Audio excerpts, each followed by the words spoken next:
Beri nama pedang ini Naga Puspa. Selamatkan dia. Jangan sampai jatuh ke tangan pendekar berwatak jahat.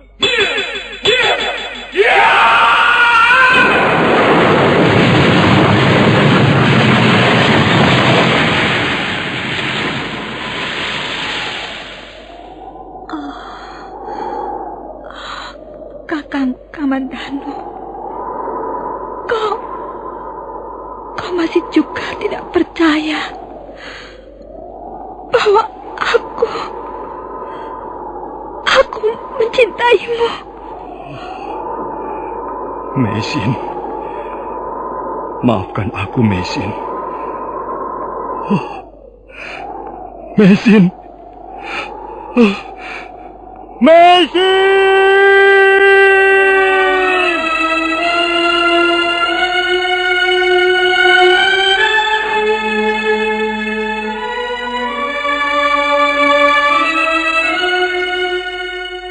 Tutur Tinula.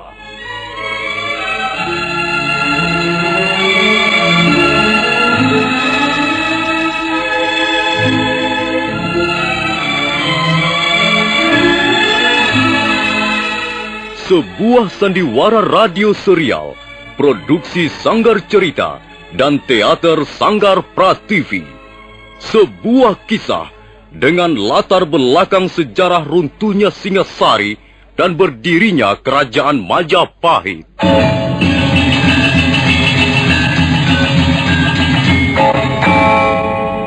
Sandiwara ini didukung oleh pemain-pemain radio yang sudah ternama, Ferry Fadli, Ivone Rose, dan Eli Ermawati.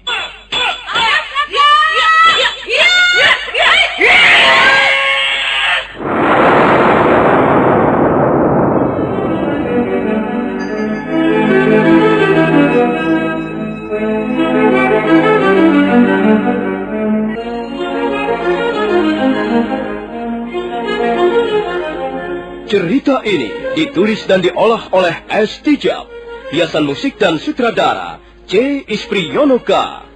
Kali ini mempersembahkan episode ke-10 dengan judul Pemberontakan Rangga Lawe.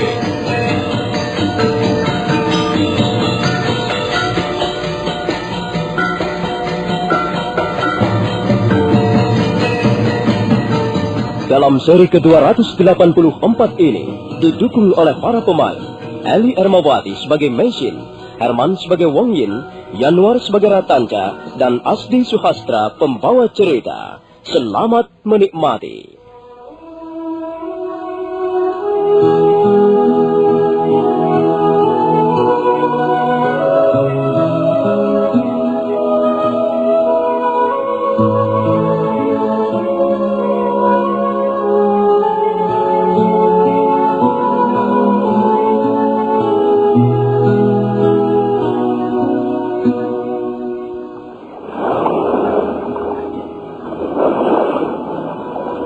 Mesin mendengarkan seluruh penuturan Tabib Wong dengan penuh perhatian.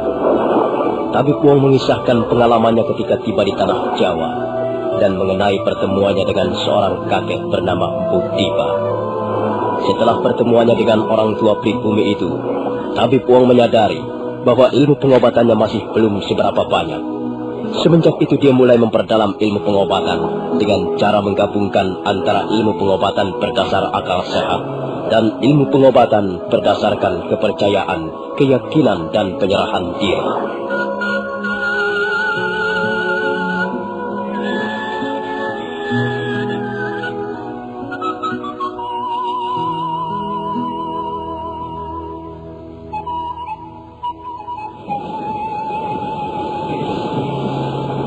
Akhirnya Mesin mendesak Tabib Wong agar mau mengatakan keadaan penyakitnya yang sebenarnya.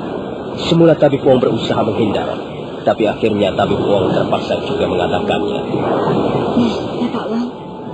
Bapak Wong telah berbuat kebaikan kepada saya dengan mengatakan sejujurnya tentang penyakit yang saya derita.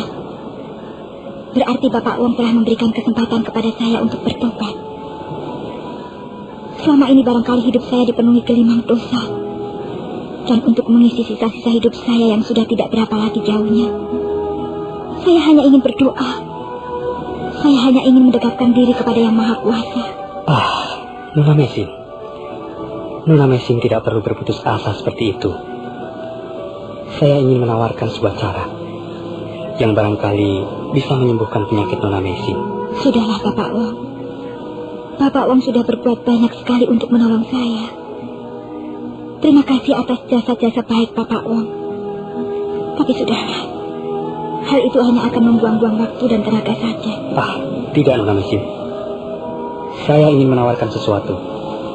Saya yakin cara ini sangat ampuh untuk menyembuhkan penyakit yang Nona derita. Tapi syaratnya, Nona harus mau dibedah. Dibedah? Iya. Apa maksud Bapak Wong? Tubuh Nona Mesin harus dibuka. Kemudian racun yang bersarang di bagian tulang rusuk kiri dibuang. Hanya dengan cara seperti itu, Nona Mesin dapat disembuhkan secara tuntas. Apakah Bapak Wong pernah melakukannya terhadap orang lain sebelum saya? Belum, Nona. Saya belum pernah mempergunakan ilmu ini untuk orang lain. Kalau Nona bersedia, Nona Mesin adalah orang yang pertama kali mengalaminya. Kalau memang hal itu bisa membawa penyembuhan dan bukan penderitaan yang berlarut-larut, saya menerimanya. Saya bersedia, Bapak Wong. Saya mau dibedah. Sabar, Nona. Tenanglah. Barangkali Nona membutuhkan waktu untuk memikirkannya secara matang. Saya harus memikirkan apa lagi, Bapak Wong? Saya sudah pasrah. Saya sudah tidak takut lagi menghadapi apapun juga. Bapak Wong masih juga belum percaya pada saya. Saya percaya, Nona. Baiklah. Kalau memang Nona sudah mantap, saya pun bersedia melakukan pembedahan. Sekarang, apa yang harus saya lakukan, Bapak Wong? Kapan Bapak Wong akan membedah tubuh saya? Tenanglah, Nona Mesin. Apa yang akan kita lakukan ini adalah pekerjaan yang berat dan bisa berakibat buruk bagi kita berdua. Apa yang akan kita tempuh ini merupakan suatu langkah raksasa bagi dunia ilmu pengobatan timur. Cara penyembuhan seperti ini belum pernah saya lakukan sebelumnya. Saya membutuhkan waktu untuk mengadakan perenungan barang sesaat. Sementara itu, Nona bisa menunggu sambil melaksanakan upacara permulaan. Jadi, ada upacara khusus, Bapak Wong? Ya, Nona harus melakukan beberapa macam ketentuan sebelum tubuh Nona dibedah dengan pisau. Baiklah, Bapak Wong. Katakanlah, apa yang harus saya lakukan? Dalam 3 hari ini, Nona saya persilahkan untuk berpuasa. Maksud Bapak Wong, saya tidak boleh makan ataupun minum? Boleh, Nona. Nona boleh makan, tapi hanya nasi putih saja. Juga Nona boleh minum air putih. Semuanya serba putih. Nasi putih dan air putih. Karena itu, puasa ini oleh penduduk asli tanah Jawa ini disebut puasa mutih. Puasa mutih. Puasa mutih. Makan yang serba putih.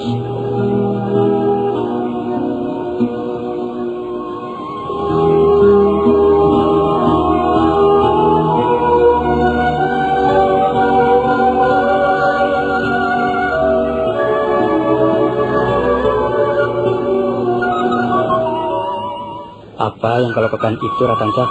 Menyiapkan makan malam untuk kakak Mesin. Kau rupanya belum tahu ya. Nona Mesin sekarang ini sedang menjalani puasa mutih. Dia sama sekali tidak makan daging, garam, gula, ataupun makan makanan yang lain yang mempunyai rasa. Nona Mesin hanya makan nasi putih dan air putih. Wah, apa rasanya Bapak Wong? Hanya makan nasi putih dan minum air putih. Apakah justru itu tidak membuat tubuh kakak Mesin menjadi lemah? Nona Mesin sedang menjalani puasa mutih, Ratansa. Tentu saja tubuhnya menjadi lemah. Tapi di samping tubuh lemah, dia mendapatkan sesuatu yang lain, yang bernama kepercayaan atau keyakinan. Keyakinan apa? Ratansa, ilmu pengobatan yang akan kujalani ini sebenarnya ilmu pengobatan tingkat tinggi.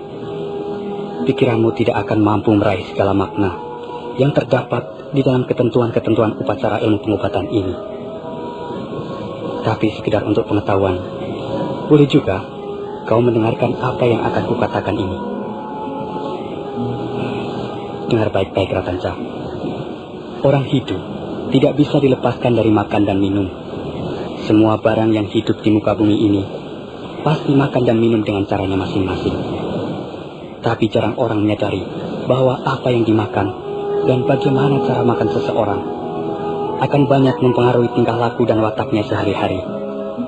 Jika seseorang makan dengan rakus, melahap semua makanan tanpa kenal batasnya, tanpa kenal perhitungan, tanpa mengindahkan takarannya, maka dalam kehidupan sehari-harinya dia akan mempunyai watak yang rakus dan serakah.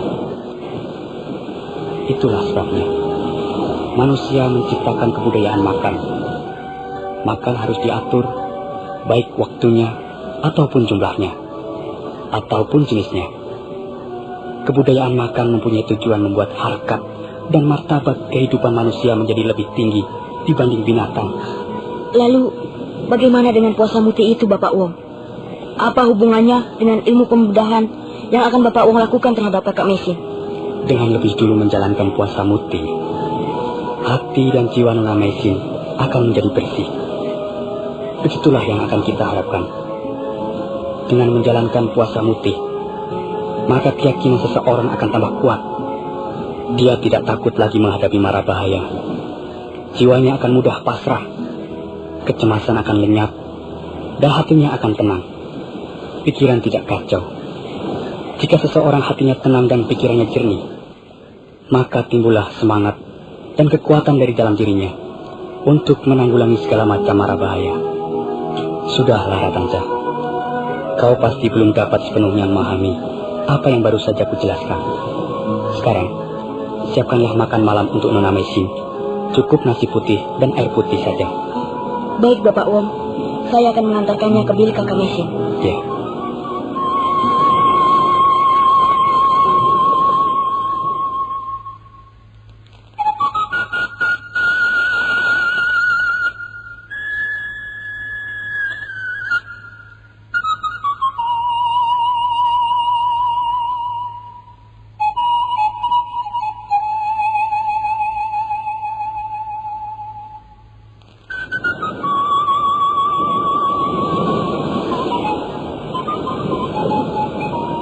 Bagaimana perasaan Nona Mesin sekarang? Tubuh saya rasanya semakin lemas, Bapak Wong. Tapi saya memperoleh kedamaian hati yang luar biasa. Sekarang saya sudah tidak peduli apa-apa lagi. Saya benar-benar sudah pasrah. Kapan Bapak Wong akan membedah tubuh saya? Sabar Nona. Jangan terburu-buru. Nona sudah berhasil menjalankan puasa muti selama 3 hari 3 malam. Nona sudah berhasil melampaui 1 tahap upacara sebelum pembedahan. Tapi masih ada beberapa hal lagi yang harus Nona kerjakan. Ratanca. Iya, Bapak Wong. Apakah kau sudah menyalakan api dalam tungku? Sudah, Bapak Wong. Bahkan, saya sudah meletakkan sebuah pengaron besar di atas tungku. Sudah kau isi dengan air? Sudah, Bapak Wong. Pengaron itu saya isi separuh dengan air bersih. Bagus. Bagus sekali, Ratanca. Sekarang kau pergilah mencari daun yang bernama daun pangkaja. Kau tahu daun yang kumaksudkan itu? Daun pangkaja? Iya. Apakah daun itu lebar-lebar, Bapak Wong? Daun itu selebar telapak tanganmu, Ratanca. Bentuknya bulat telur dan pinggirnya bergerigi, kecil-kecil. Pohon perdu yang bernama pangkaja itu, jika berbunga, maka bunganya berkelopak 6 dan warnanya kebiru-biruan. Oh ya, saya tahu Bapak Wong. Saya tahu daun yang Bapak Wong inginkan. Di sana, dekat rawa-rawa sana, banyak sekali pohon seperti itu. Kau tidak perlu mencarinya sekeranjang, Ratanca. Cukup segenggam saja. Tapi, pilihlah yang bersih dan jangan yang terlalu tua. Kalau bisa, pilihlah daun yang sedang berbunga. Baik, Bapak Wong. Saya akan mencarinya. Hati-hati, Ratanca. Di tepi rawa-rawa biasanya banyak sekali ular berpisah. Iya, Kakak Mesin. Saya akan berhati-hati. Saya akan pergi. Dan sebentar lagi, saya akan kembali dengan membawa segenggam daun pangkaja. Terima kasih, Ratanca.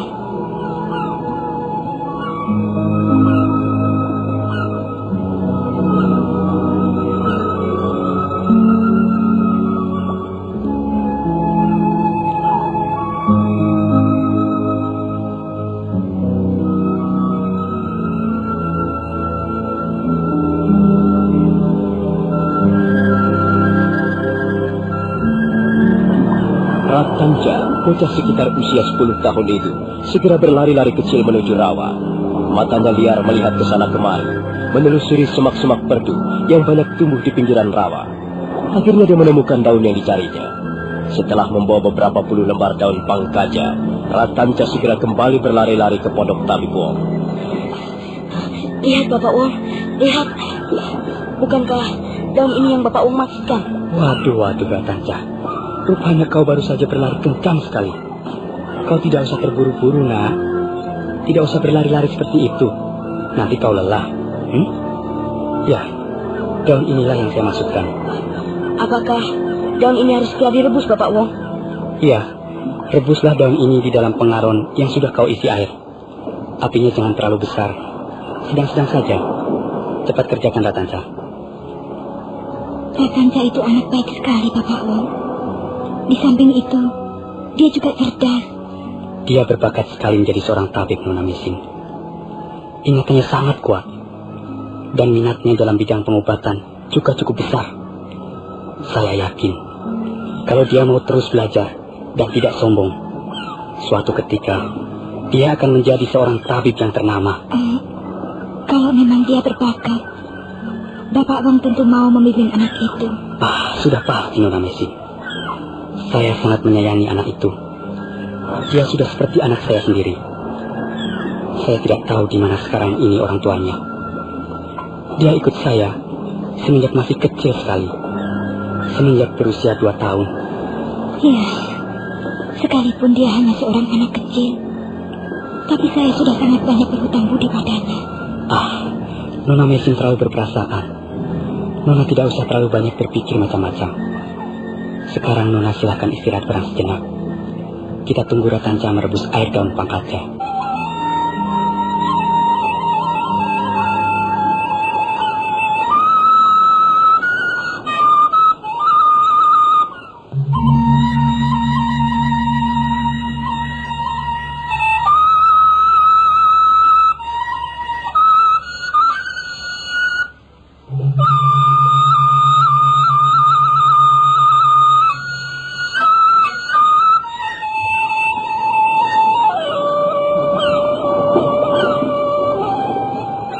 Bagaimana, Ratanja?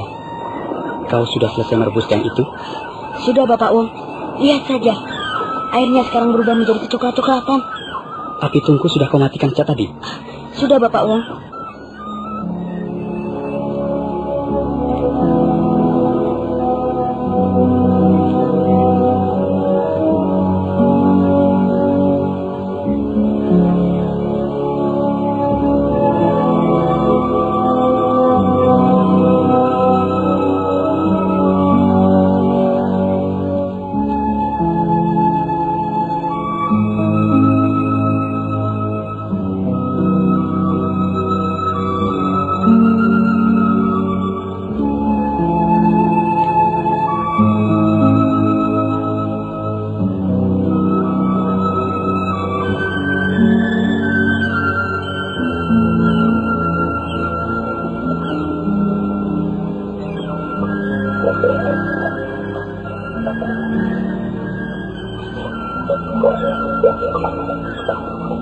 Bagus. Sudah tidak panas lagi. Cukup hangat untuk merendam tubuh. Nah, Nona Mesin, sekarang rendamlah seluruh tubuh Nona di dalam air daun pangkaja ini. Masuklah ke dalam pengaron. Janganlah Nona turun sebelum tepat tengah malam nanti. Apa sebenarnya khasiat berendam di dalam cairan daun pangkaja itu, Bapak Wong? Air rebusan daun pangkaja ini sangat berkhasiat, Nona Mesin. Terutama sekali untuk melancarkan jalannya darah. Kristal-kristal yang berasal dari pengapuran bisa lumai dan peredaran darah menjadi lancar. Tubuh Nona nanti akan terasa enteng dan Nona akan merasa lebih segar. Nah, ayo Ratanja, kita keluar. Silahkan Nona Mesin. Baiklah, Bapak Wong. Saya akan segera berendam.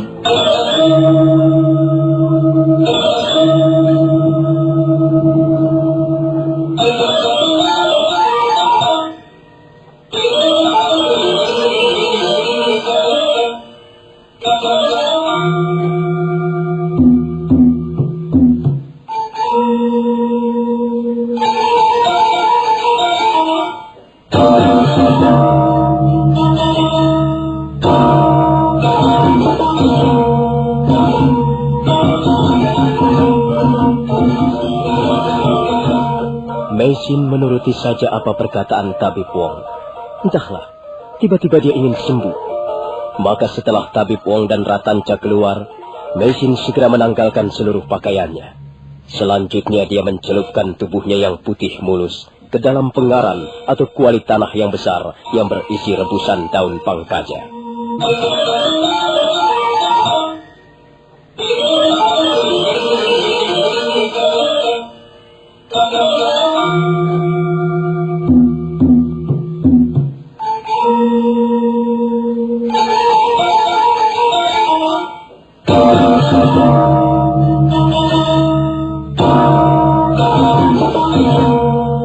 Nah, saudara